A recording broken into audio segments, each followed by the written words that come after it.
Урматтуу мекендештерим, айрым саясий күчтөрдүн аракеттерине улам өлкөбүз азыркы саясий туңгуюкка кептелгенине мына 3 күн болду. Бардык кыргызстандыктардын жүрөгү ооруп турат. Бул кырдаалдын чечилишин менден талап кылып жатканыңарды толук түшүнөм. Президент катары ушул абалдан тезирээк чыгууга багытталган күч аракетимди болушунча жумшоодомун. Ушул максатта ар кыл саясий тараптар менен жеке сүйлөшүүлөрдү өткөрүп жатам. Урматтуу саясий күчтөрдүн жетекчилери азыркы саясий туңгуй абалдан чыгуу үчүн менден президент катары талап кылуучу кадамдарга даяр экенимди дагы бир ирет билдирем.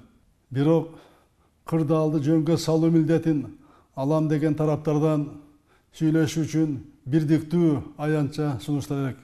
Азыр болуп жаткан кызмат алмашууларды легитимдештирүү зарыл. Ал үчүн тийиштүү жарлыктарга кол коюшум керек.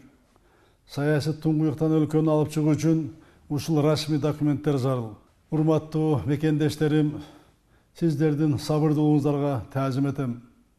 Ошону менен катар саясий күчтөрдөн конкреттүү кадамдарды күтөм. Жараткан өзү жар болуп, элибиз аман, жерибиз тынч болсун.